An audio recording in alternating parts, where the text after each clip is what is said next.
So they're both like, he's saying, no, Jaw didn't have anything to do with this. Like, Jaw's not a part of it. Jaw, whatever, right? General admission tickets sell out. The basic cheapest ticket you've got sells out. And they realize, oh shit, we need way more money than general admission is going to net. So we now have to create these crazy packages. So we're going to create these amazing packages. We're going to have, they had 2 villas that were $100,000 each. Sold out. They had a boat, like a yacht, for $50,000. You were on this little yacht out in the ocean. You'd be like ferried back and forth. That had a full crew, the whole shebang, right? They had a they called it the Dolphin Villa. That was $25,000. They had an even bigger yacht that had 2 sun decks. It came with a full crew and it slept 10 people and it was $250,000. And at this point, they have to be posting just pictures of Google images or villas. Absolutely. Are not secured. They're not secured. There's nothing is secured. None of it. I mean, we do find out, I think there was at least one villa that was secured, but like, yeah, like they're just like putting things up, like just different levels of subscriptions on Patreon. Cash, because Billy just thinks cash will solve everything. Yeah. Just get the fast cash. And now it's a Ponzi scheme. And now I pay the workers I owed from a month ago. And now I pay the boat to bring the Amazon Prime order. I mean, oh my word. So Grant does a drawing, whatever he used it, and it's a drawing of a villa and what it's going to look like inside, and like this is the conceptual art for his idea for these villas. And again, the comedy in this, if you pause it on the Amazon page, because they type it into Amazon, I quote, Grant's villa drawing. And what comes up is, it says, sorry, those villas do not exist.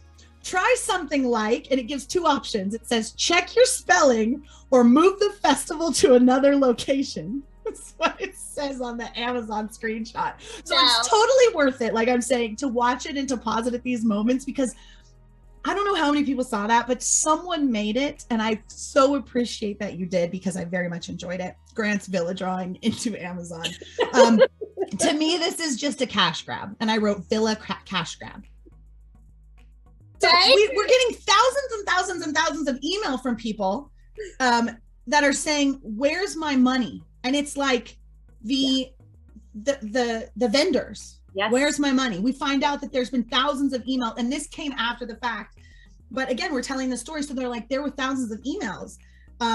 And basically these emails created a Ponzi scheme, and that's wire fraud. So this is the first like illegal thing that's happening is there's these fake, oh, I'm sending you the transfer. You're so basic. Don't you know how transfers work? It's a wire transfer. It takes days, you peasant. Like it's that sort of thing, right? Like he's creating wire transfers, taking a screenshot and then canceling the wire transfer, but sending the screenshot saying it's on its way. My stomach hurts even thinking about it. They call it a whack-a-mole scheme, which I was like, yeah, no, that's totally it. Yeah. Billy claims that he was overconfident because he had solved so many problems that had come up with Fyre Festival, right? All of these problems that had come up with Fyre Fest, they had solved. He says every morning there's a new problem, and by the next day we had solved it, and there was another one. And so he claims that the reason all of this happened was he became overconfident in his own problem solving abilities because he had solved so many problems. But he learned that not every problem is solvable. And I was like, you are such a scam artist to say that. Like, also, what a bullshit excuse is that? I mean, yeah. No. Sorry I couldn't solve that problem. I've solved so many before. I thought I could. My bad. And, you know, at this point as well, there's a receptacle somewhere at Fyre Media or somewhere in, you know, the shared vendors. My dog's wagging her tail. Can you hear the stomping? We love dogs. Yeah. Well, somebody's getting emails from ticket holders. Hey, I'm waiting for flight info. Hey, I want to let my family know where to reach me. Like they want their logistics. Yeah. Like imagine you're planning a trip to the Bahamas. You've got a group to coordinate. We're kind of looking at the Ubers, the planes, trains, automobiles, and everything else. And there's no answers. Yeah. And this Calvin guy, the guy that's behind the Fyre Fraud Twitter account, he starts, because he's like a venture capitalist or something. I forget what he is, but he starts hitting up his music industry friends and he's like, are you guys getting paid? Because he knows some of the people on the list and they're like, well, no, actually, now that you mention it, they're not actually paying on the terms that we disclosed. That's interesting. And he starts basically telling people like, I wouldn't invest with this company. I wouldn't give this guy any money until you see something happen. There's this whole term sheet with Comcast, and that's with the app. So this is the other thing, this fake festival that he's obsessed with, and then the very real app that people are working on in New York that have nothing to do with the festival. Yeah. They were expecting a very large amount of money from Comcast Ventures because Billy secured this for the app. But what happened was Calvin knows and says this and reaches out to Comcast and goes, I wouldn't give these guys any money until after the festival. Because it seems to me like they're just going to take your money and spend it on the festival and not the app. So I wouldn't give them any money until after the festival. And so Comcast pulls out and they're like, okay, we're not going to give any money. That comes later because then the app people are like, where's our money? I thought you said we had this Comcast deal. Where is it? Right. And Billy's like, I don't know. I thought we did have a Comcast deal. I'll fix it. This Calvin guy realizes that all of this is fraud. And he's very like, he's just like us. He's watching everything. He's on the Zoom calls. He's getting the, you know what I mean? Like he knows what's going on and he's posting all of it anonymously to Twitter and warning people. Yes, he's the anti-Fyre Fraud guy, right? Like he's like, like I'm going to expose it. Obviously he's exposing the stuff and fuck Jerry gets wind of it. And fuck Jerry tells the Fyre team to stay away from Twitter. Just don't even go on Twitter. Don't even go. You don't want to see it. Billy, don't look at Twitter. Grant, don't look at Twitter. It's totally fine. Don't kill the vibe, man. That's not don't look at the negativity. The negativity is bad. Which, I mean, right? My house is on fire. Don't be so negative. So it's like a beautiful amber light. It's warming my soul, though. It's beautiful. And I have marshmallows I've been meaning to use, so it's fine. Let's look at the silver lining in this house fire. Then they start asking questions like, okay, so you're telling people they're going to be shuttled into this island on these private Cessna planes, right? Yeah. But how do you get 20,000 people on an island in Cessna planes in a timely manner? That's going to take 4 weeks. Like, how the hell is that going to happen, right? So then there's these like actual real questions, and that's what's being posted on Twitter. Right. Just like us. Like, here's just the information. What do you think? Logistics matter. I just want to give you some facts and statistics and logistics and just like, let's just work out this problem. Like you said, there's the cliffs. There's no safety precautions at this site. The beach is 5 miles away from the site. 5 miles to the beach. Wow. Okay. Wow.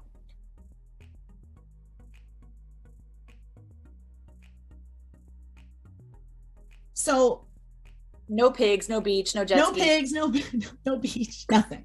Not even villas. There's not even villas. Someone says this could actually be a 5th year. I think. Could it?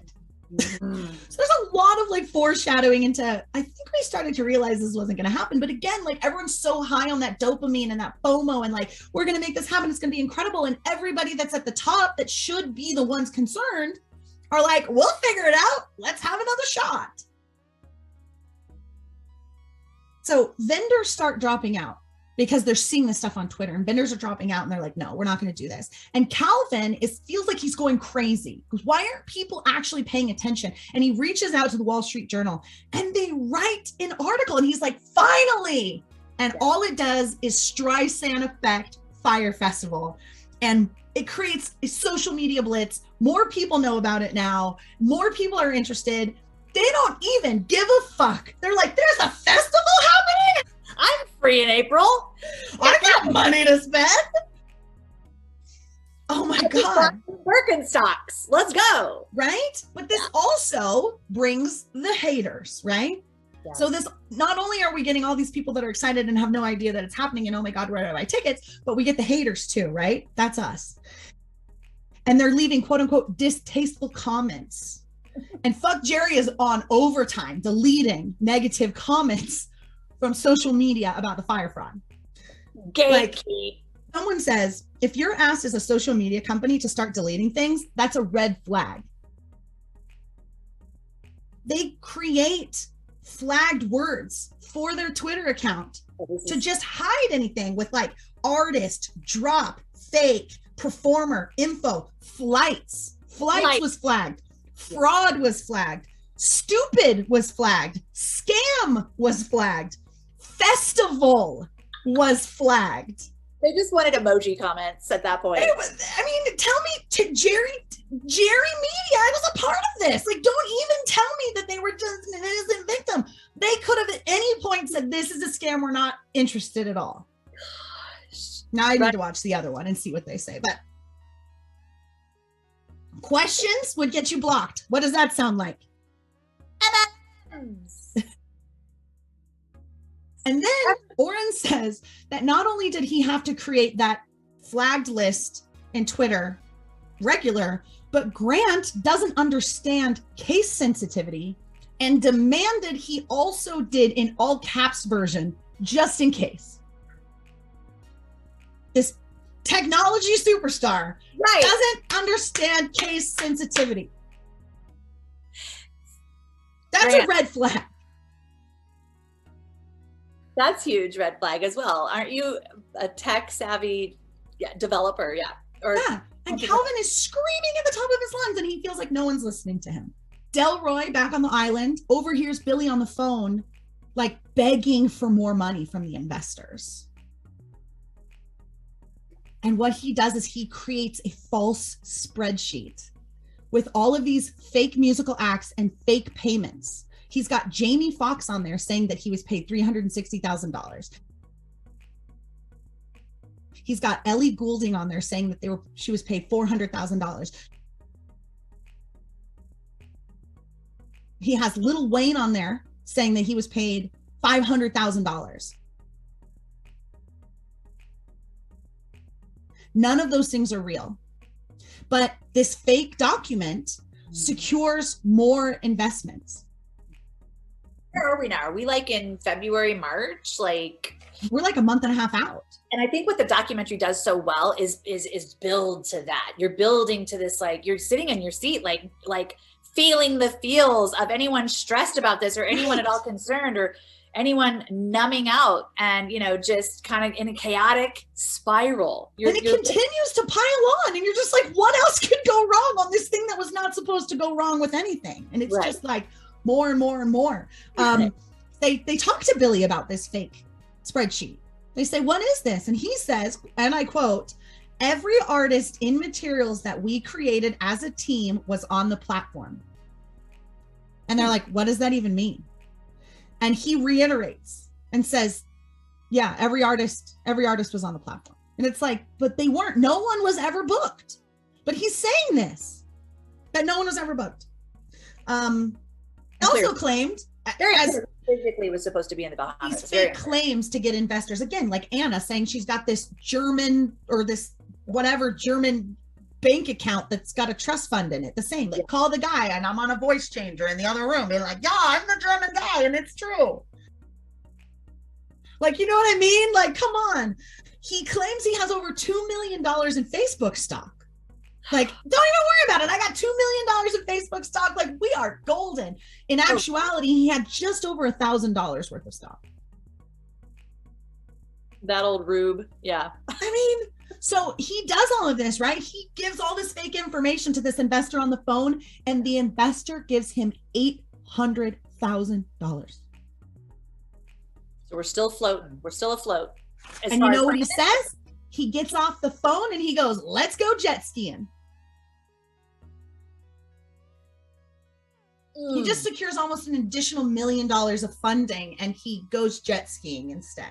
Then he gets all obsessed about trying to find a pirate ship and like import some crazy pirate ship so that the people at the Fyre Fest can hang out and take pictures on a pirate ship. Maybe we should, I don't know, secure some rentals instead of a pirate ship. Can we sleep on the pirate ship? Yeah. Is there a place for us to stay? Because there's nowhere to stay. Like currently there's porta potties on a gravel pit over here. And that's where people are going to be taking a dump. So absolutely. And they say there's an email that says, please consider the backlash of nasty bathrooms. Oh my God. Billy McFarland, though, Roberta, his gift and his demise is thinking big. He just can't help it. He thinks big. It's all he can do. He wants to think small, Jenny, but he can't. He's got a thing where you can only think big. Only think big. There's no name. It's not in the DSM-5 yet, but we're working on it. But it is. It's just thinking big. It's a problem. It's just we're working on it. Like honestly, like look at this moment. It's a fascinating look at dynamics in organizations and just why wasn't 2, 3, 4, 5 other powerful people on par with Billy able to say, bro, this ain't happening. No. We're done. Right. Return the money. No file money. the bankruptcy. We're done. There was no money because they were spending it on jet skis. So after they get the email about the nasty bathrooms, the response is, don't even worry about it because nobody's going to be eating, so nobody's going to be pooping. So don't even worry about it. Now, if you're and then they order $2 million in booze. If you're a ticket holder to Fyre Fest and you're on that side of the fence right now, I think the mindset is just, well, let's just go see what happens, right? I mean, you've got to just kind of go. I feel like most people felt that way. They were like, it's either going to be great or it's going to be horrible, right? So, they ordered $2 million of booze. Delroy says, who the fuck orders $2 million of booze, dog? I love Delroy. The duty in the Bahamas on alcohol is 45% tax, which comes out to $900,000 in taxes on booze. On those pallets of so booze. Another additional $1 million in just taxes. Right. For booze. Right? Then we talked to Ezra Birnbaum, who's another financial investor, and somehow Billy gets an additional $3 million out of this guy. But the caveat is that there's 120% loan and the first payment is due like within 2 weeks. Look at Ezra's rate of return. Oh my God. 120%. Billy needs to make a payment of almost $500,000 within 16 days, right? And so now we get back into that Ponzi mindset because he knows, shit, I got to pay this money, so I got to get the money. And it's a week before Fyre Fest starts and they have another cash grab and it's the wristbands. Fyre Festival is going to be a completely cashless event. And so you're going to need these special wristbands. And you're going to have to load money onto the wristbands. And they recommend, it's very LuLaRoe of them, to recommend at least $300 a day on the wristband. So go ahead and load that up. And if you want anything extra or additional, you should put that on there too. And it's going to include everything. To me, it's a red flag. To me, it's a cash grab red flag. Because you mean I've paid 10 grand and is that my flight and accommodations? And so food, merch, I feel like everything should be included for $10,000. Like, why is it not included? Why do I need an additional wristband? Like to buy more things? What am I buying? Merch? A churro. Churros? I mean, yeah, okay. All right. If there's a churro cart, I'm there. Probably some fresh ceviche. Yeah.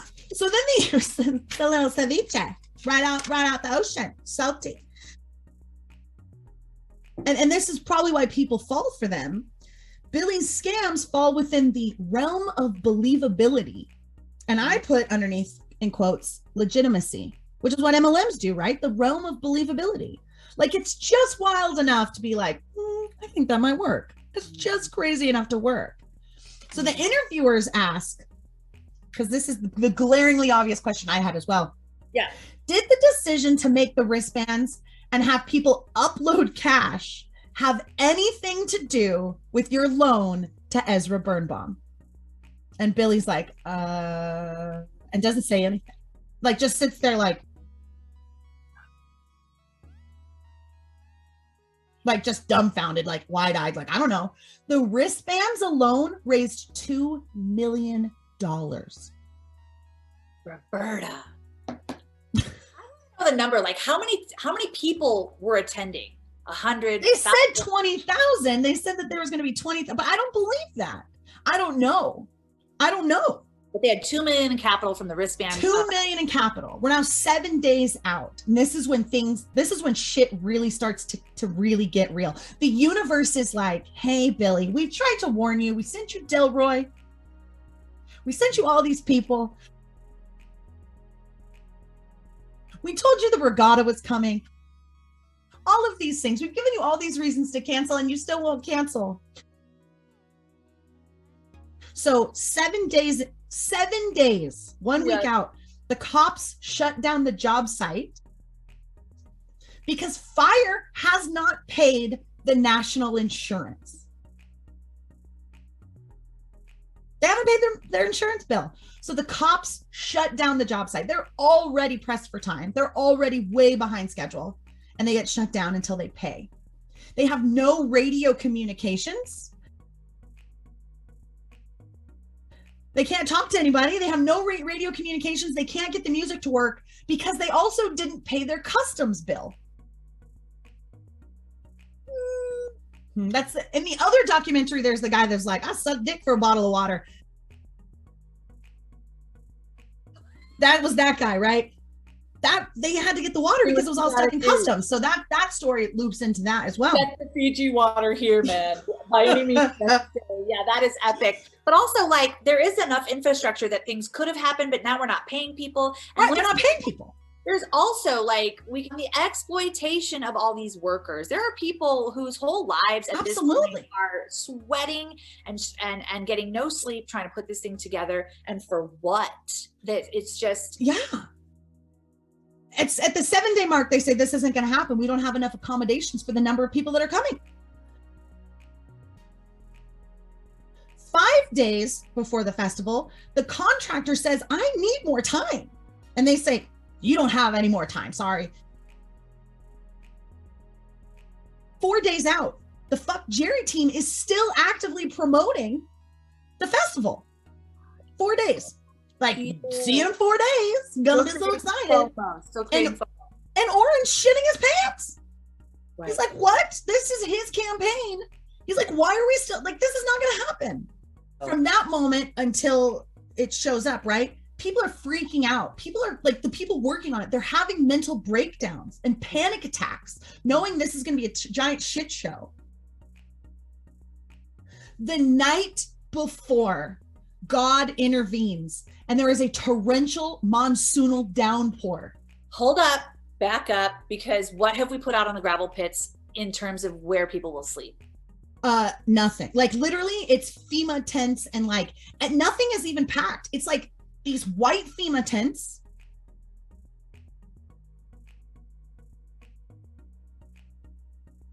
Tents, y'all. These mattresses that are still wrapped in plastic. There's Amazon boxes. There's like lockers that haven't even been unpacked.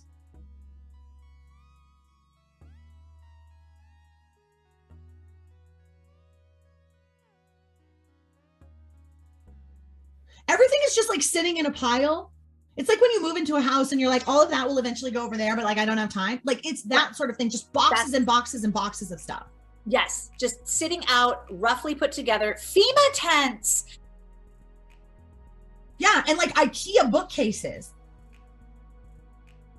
Like, it's the weirdest thing that nothing is set up. They said the people were like, there was a couple set up, but like not for the number of people showing up. No rain. Yeah, so nothing's ready and it rains, like this torrential downpour, soaks the mattresses, blows the tents around, and everybody just laughs. They're like, there's nothing else to do but laugh. Pretty wicked tropical depression rolls in. Yeah. Just this act of God. Absolutely. Did Delroy think that was his glimmer of hope? Like, that's it. We're done. Right? No, the planes are on their way. Right? It's Thursday. The planes are on their way. Austin Mills, that we met in the beginning, he's on the plane. He's ready to go. He's like live tweeting, live Instagramming, posting videos. All these influencers are recording everything. Right. There's Alyssa Lynch. She's like, we're so excited to go. So amazing. And there's Seth. Seth is also going. The fake influencer's going, because why wouldn't you go? Like, if there was some ridiculous some ridiculous thing MLM, like, we'd be there. Like, we're going to this thing. Like, we have to be there. Seth gets an email while he's like on the plane from the Fyre Festival saying, hey, when you guys get here, if you notice that there's trucks and like there's still things being put together, like, don't even worry about it. It's totally normal. He gets this email on the airplane on the way there. At the airport, people are seeing tweets. Blink-182 has pulled out.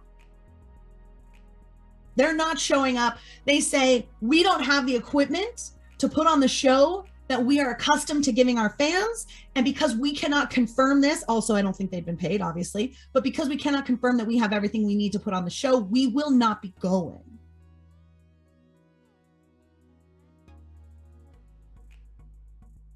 After Blink-182 pulls out, all of a sudden other bands are just not even getting on the plane. They're not like officially pulling out. They're just not even getting on the plane. And this influencer says, like, does a video and says, it could be amazing. It could be a disaster. Let's find out.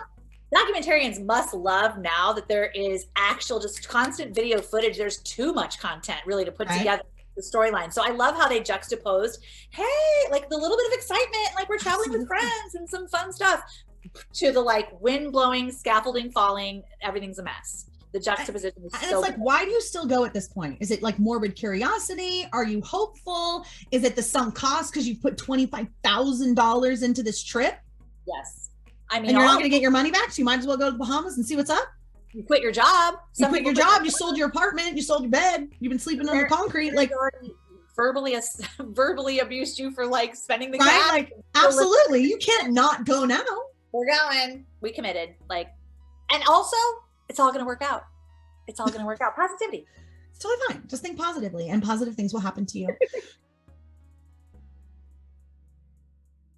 So Alyssa, she's on the plane and she's videoing, and she's like, yeah, this is our private jet. And she's just sitting in like economy class on like a regular airplane. She's like, yeah, this is our private jet. And she rolls her eyes and she says that it's worse than low economy class. And I didn't even know there was something lower than regular old economy, but apparently there's a low economy and then a low economy. I've never flown that.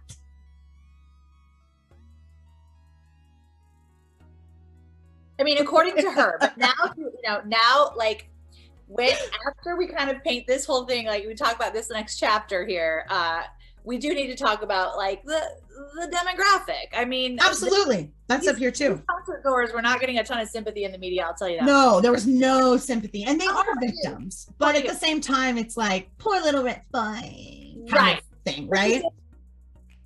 People start showing up, and the first 3 planes are sent to another resort because, one, I don't think they wanted anybody that got there first to like send pictures out and be like, this is the reality.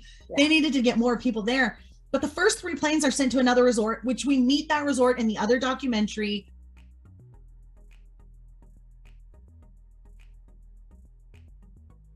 They stiffed those people. Those people, I think, were still trying to get their money back. There's a GoFundMe, or there was, to help pay that. And I think they did get all their money back. The Fuck Jerry team shows up. Yeah. And they like immediately go to like their fancy villa because they've, Billy and the Fuck Jerry team, they all have like a legit house to stay in. They're set. Mm-hmm. People start getting impatient. They're like, great, this resort's fine, but like, I want to go to I want to unpack. I want my stuff. Like, can we go? I gotta charge my phone. And that's when we see that bus ride to the site. and we see the tents, and people are crying. People are screaming, oh my God, what is this? Like freaking out. I understand. I do. But Alyssa Lynch, she has a villa.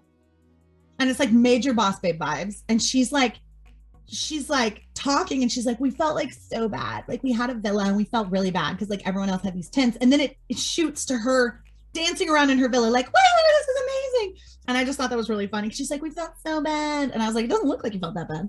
She's probably miles from the gravel pit. She's not even at the gravel pit. Yeah. She's like in this great place. They have no rooms, no bags. They're drinking out of full bottles. They're wandering around. They're all hanging outside like the fuck Jerry house going, what do we do? They're on a holdout school bus. Billy claims that they rented 250 houses for millions of dollars with paper receipts and pictures of every house. Like, it's got to be real. They have paper receipts and pictures of every house. Right. Just even more like, it's so legitimate. I have a receipt for it. Like, okay, whatever. But he claims that they can't get into these houses because he lost the box that they put all the keys to all the rentals in. Like it's some cigar box or shoe box that they're like, throw all the keys in here. Throw the 250 keys in this box. Right. And you just lose it? I mean, the box of keys. There's no keys. There's no rentals. It's regatta weekend. It's at the bottom of the ocean with Pablo Escobar's plane. Sorry. And the pigs swam the keys out to the plane and dropped them in the middle. That's what happened. Yeah, the box of keys goes missing. Lies upon lies. No one's showing up, right? 6 hours later, no one has their luggage. They take to themselves and they start like climbing in these shipping containers and they're throwing their luggage out. People are scrambling, trying to find luggage. There was a guy there with a laptop and yes. Wi-Fi and some VPN trying to help people get absolutely organized. Tents, but it quickly turned to Lord of the Flies.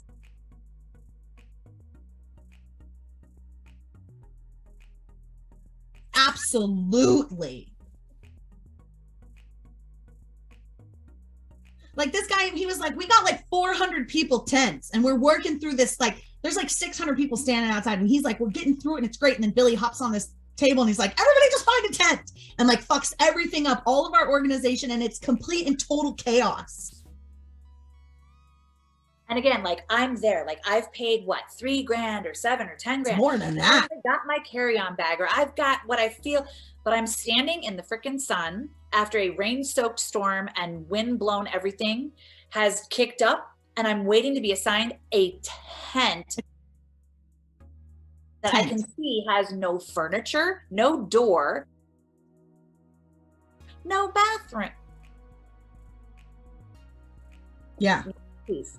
So you know that Seth, who's William Needham Finley the Fourth, is just having a heyday because this is his whole thing, right? He starts tweeting, and his tweets go viral. Obviously, it's Disaster Tent City. It's him showing the tents. It's him showing the world-class food court they were promised, and it's just these poultry cheese sandwiches with like a little bit of lettuce on the side and some like mayonnaise. It's ridiculous. It's just a cheese, it's a piece of cheese on a slice of bread. It's insane. Yes. The original tweet of that sandwich, I remember that, Roberta. I was just like, what is this? And I remember it too.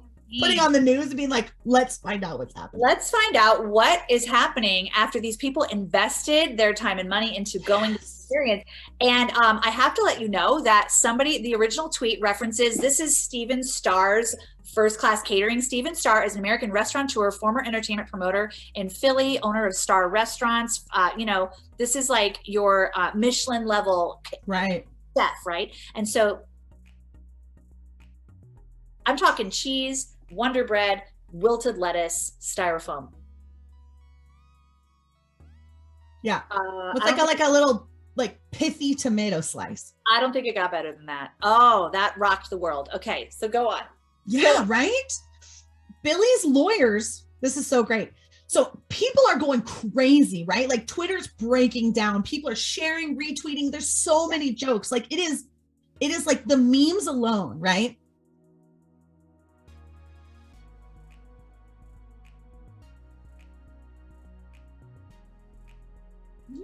Billy's lawyers start sending cease and desists to anyone posting negative comments on social media. Like, what a waste of time. What? Yes. Just, wow. Right? People are trapped on this island. They can't get out. There's no flights available out because everything's like booked, right? There's no way to get off the island. They go to the airport because they want out. They're screaming, when do we get our money back? Like to this airport, like some stupid privileged little person. Like, I'm like, this is not the person you talk to, okay? People are in the airport. They're drunk. They're rowdy. They're being unbelievably horrible to the workers and the citizens of this country that are accommodating them. Oh, totally. They get everybody on a flight. This again, it's like, it's a comedy of errors. Not everybody, but not everybody. Yeah. Only 100 they get these people on this flight. People get out, but there's 112 people on 111 people manifest. And they say there's someone on this plane that shouldn't be here. We can't fly. We cannot fly. The manifest does not match. Everyone needs to get off and we will get everybody back on, right? Totally. It's now this is still the first 24 hours. Y'all. They finally get everybody back on the plane. They fix the manifest, but guess what? The crew has been on too long and the FAA sends them home and shuts it down and everyone has to get off the plane again. Cry. I'd be in tears. I would cry. Listen, I couldn't survive a widespread panic concert. I would be crying too. They have to spend the night in this tiny airport. They get locked inside.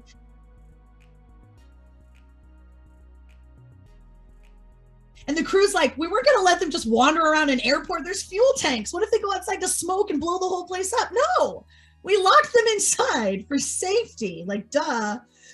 They finally, the next day, they get on the plane. And as the plane's taking off, Seth gets an email. It says, we got off to a rough start on day 1, but day 2 is going to be awesome. There's no musical acts. There's no stage. As he's flying away from the event, he gets this email. Right. Like, get pumped for day 2, y'all. Right? They land in New York, and it is an immediate 48-hour media frenzy.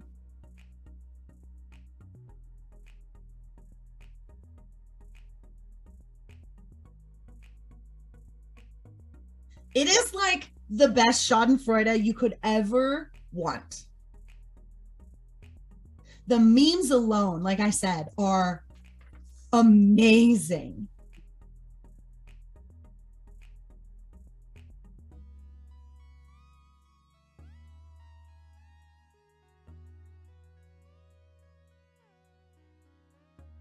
Amazing. So like Lord of the Flies, the comedians get on it. They make joke. They say like Kylie Jenner and all of the great things she's promoting aside from the Fyre Festival, like the Mount Etna active volcano rave, which I thought was really funny.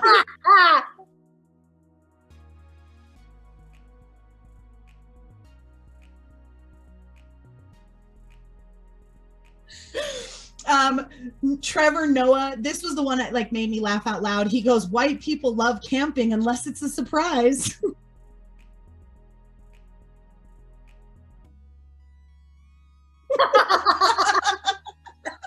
We were not prepared. They compared to the Hunger Games. They compared to Lord of the Flies, like you said.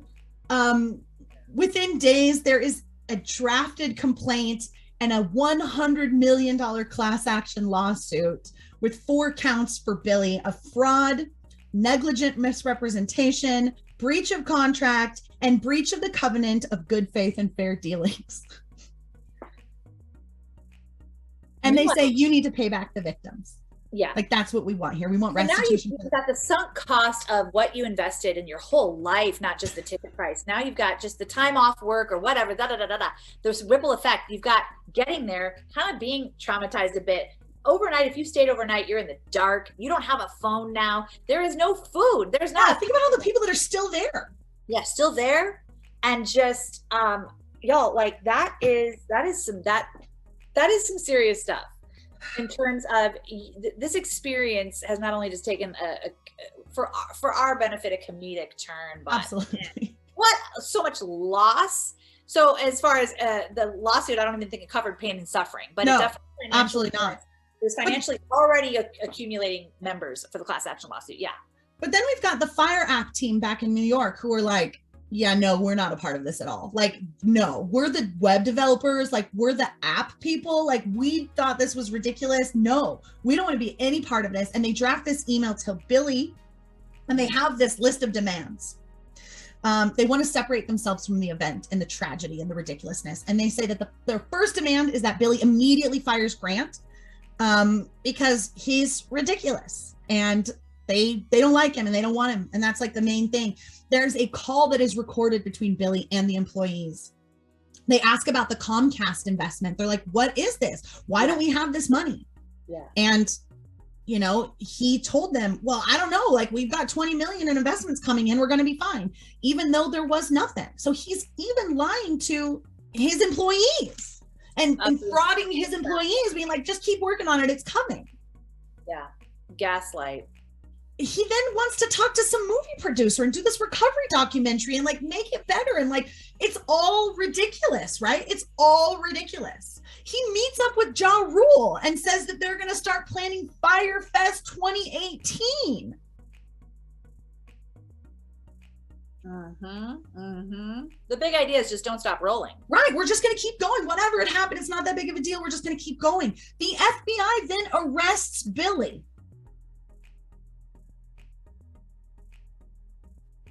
for wire fraud. They ask him about this. Like, you were arrested. Like, what's the thing? He's still trying to separate it from the festival. And he says the legal situation does not involve any aspects of the execution of the festival. And they're like, what? And he's like, any payments made to vendors, team members are not in question in terms of any legal proceedings. So he's basically just being like, well, that one thing I did wasn't illegal. Why are we focusing on that one tiny thing that was allowed? Why are we focusing on all the bad stuff I did? The execution of the festival wasn't illegal. Well, no, dumb shit. Planning a festival is not illegal. Right. Defrauding $26 million from investors is, though. Right. It's wild. Milking concert goers you don't give basic provisions to or anything promised in the proposition, which we are all too familiar with as well with MLMs. We're painting a vision of what could be, and so just buy that and then you'll end up in debt, but it's fine. You still believe, right? You still believe 2018 Fyre Fest can be a thing. Absolutely. So yeah, I'm the documentary does such a great job. The one quote I have, Roberta's got 26 pages of notes and I have this nugget, but when the psychologist came on and kind of said this delusion and this big idea, bless and curse, is his downfall, is Billy McFarland's downfall. And she says, Maria Konnikova, psychologist interviewed here for the documentary, a con artist. I know all about them. They ruin lives. They look into your soul. They see what you're missing. They take advantage of that. The most surprising thing about con artists is just how normal and likable they are. Deception is a constant practice. They are delusional. They do it very deliberately. So intentional manipulation, absolutely, in order to produce an outcome they want, very centering themselves in all the big ideas, is a constant. So her quote just really stuck out to me. And I also have one that says, the dream is to be, quote, successful enough, you're beyond accountability. Right? The case against him says McFarland's fraud was a deliberate plan to deceive, motivated by unadulterated greed. Whenever he needed more money, he lied to investors. A lack of remorse. He did not feel that what he was doing was wrong. He defrauded over $26 million from over 80 victims. And those are just the investors. We're not even talking about the ticket holders that went to this event. We're just talking about the people that like he quote unquote hired and never paid, or bought things, or, you know, like got services from, or had investors, like $26 million. He's out on bail and he's living this lifestyle in NYC in like a penthouse. And he starts another scam called NYC VIP Access under the name Frank Tribble. And Frank Tribble's some guy, and they're using the Fyre Festival email list to reach out to people and start this ticket scam again. While he's out on bail. Right. And it's so funny. He's selling, exclusive tickets that don't exist, like tickets to the Met Gala. Come the fuck on. That is an invite only. You're on a list. There aren't even tickets. Like, give me a freaking break. He's on bail. And the thing that made me laugh the most is they're like, that's the time where you want to do the least amount of crimes, is when you're out on bail. And he starts his ticket fraud again.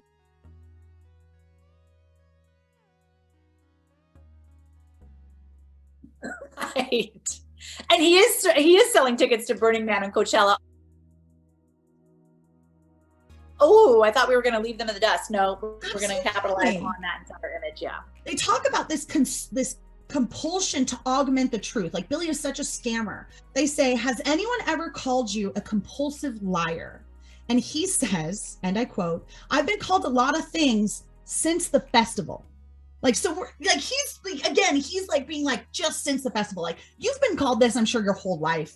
He says, you're calling me all these crazy things, man. Show me one thing I said that's not true today, is what he says. Show me one thing I've said today that's not true. Then there's the montage. Billy says that Magnesis had over 10,000 paying members. Then there's past Billy that says he has over 100,000 paying members across the globe. But the fact is there was only 5,000 members. It's like, that's not true. Then he says that they spent only 30 million on Fyre Festival. Not true. And then there was 250 houses rented. Not true. And then he spent 5.9 million of his own money. Not true. Like, everything he's saying was a lie. And it's great because they caught him in all his lies and they showed him right there, like him literally lying. He's a compulsive liar. I enjoy augmented truth. Like, I'm the #1 hair care brand and premium hair care brand in the country. Right? I mean, it's insane. Like, let's just make something up and like pretend that it's real. Make up your reality. Yeah. Oh my God. They leave this island in whatever areas they touched, trashed.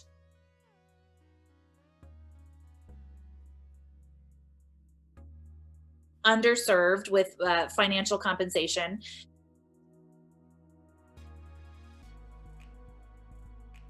The gratuities were shit. As you know, that resort was recouping and recovering from this entire disaster.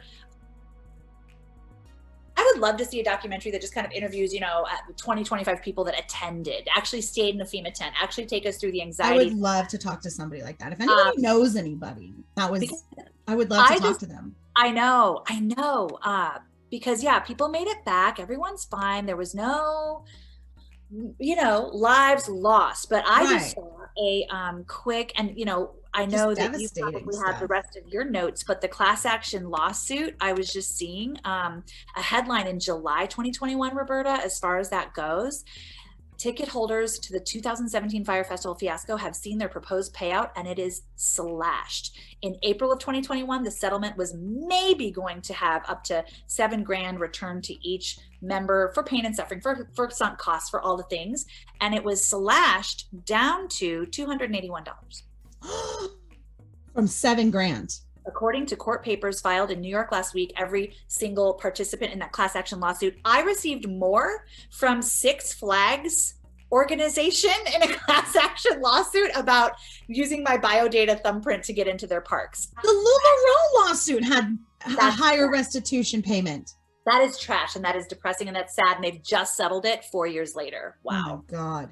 After he gets in trouble for his second ticket scam, the FBI adds 3 more charges, including wire fraud, bank fraud, and giving false statements to a law enforcement officer. He did go to prison. We do find that out. So wonderful. They call him a serial fraudster, but he only got 6 years. Mm-hmm. And people like Billy, they'll be back. They'll have more scams. So he's going to be back, and we'll cover it, right? There will be other mentors. There will be other people that trust him, like him. Listen, what did she say? Deception's a constant. They do it deliberately, and they look into your soul and see what you're missing. And a lot of people are still going to buy that. Yeah. And he's normal and likable. So yeah. And we're wrapping up here, but let's some of these key players, right? Grant, that lovely Grant, was fined by the SEC $30,000. And he is or was a defendant in the lawsuit. But now he's a volunteer EMT. And I also found out that he sells business and marketing tutoring. Give me a fucking break. Nobody wants your business advice, you scammer, for $90 an hour. I may have him compose the next soundtrack to my film, though, because okay.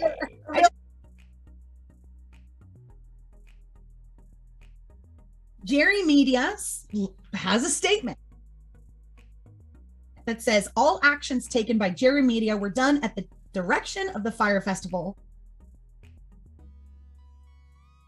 Like the ticket holders, we were also misled. Per our previous correspondence, Oren Axe has misrepresented himself. And you see Oren and he's like, okay, well, fuck you guys.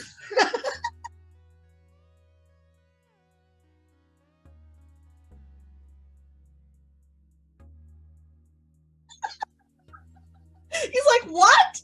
So I thought that was really funny. Oren did quit Jerry Media immediately, and he started his own media marketing agency. Jerry Media came out and did their own documentary with Vice that is called Fyre, the Greatest Party That Never Happened, or something like that. I can throw all that in the show notes for you guys too.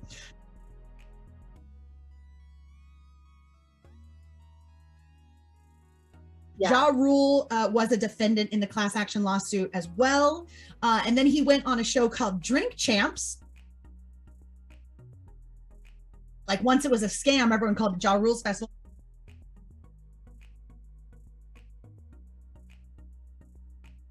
And he's like, no one even cared until it was a scam.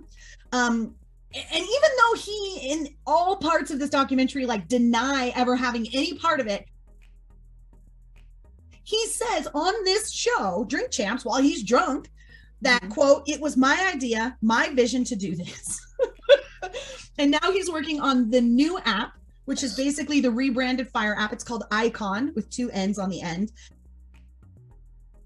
And he says, it's very different, but it's similar. And then he had no comment whatsoever for this documentary. In 2019, Ja Rule claims he was scammed and lost money through his involvement. He feels he's victim to Billy McFarland. Of course he does. Of course he does.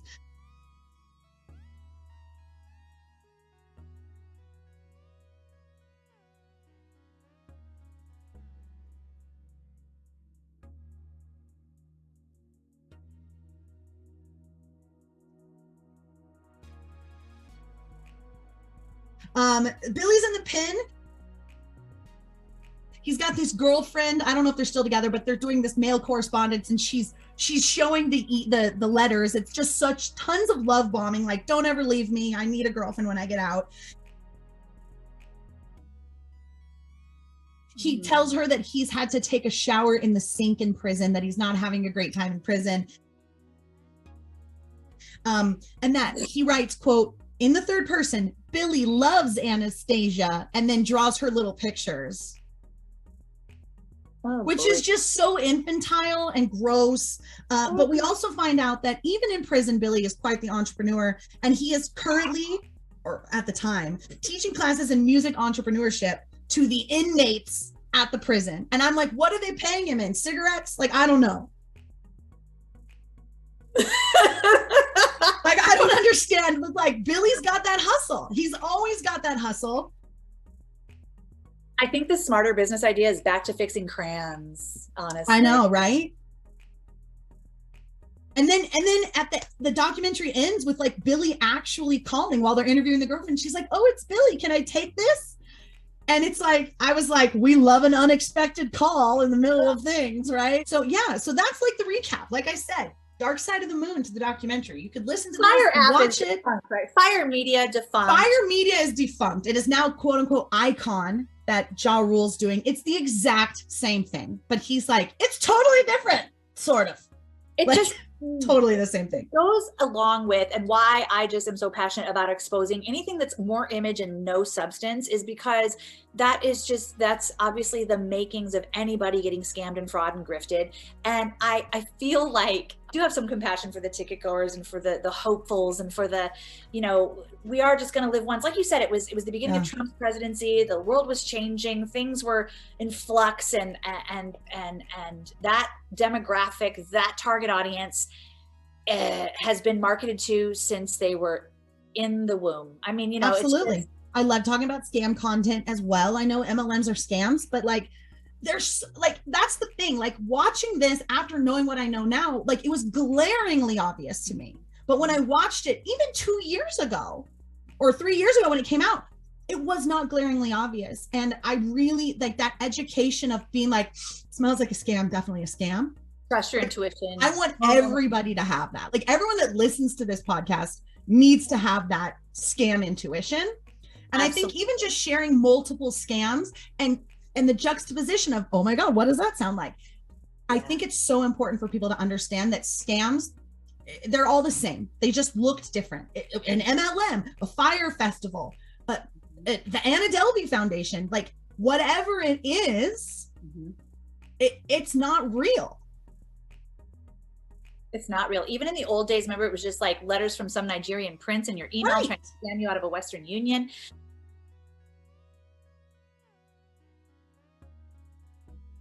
Like it's evolved and gotten so sophisticated and slick because again, like you can present whatever you want on social media and build your every human on the planet is their own brand, and you just have to have that discernment and really hone in and practice intuition, asking critical questions, and all the same principles apply as vetting out an MLM opportunity or any money making opportunity.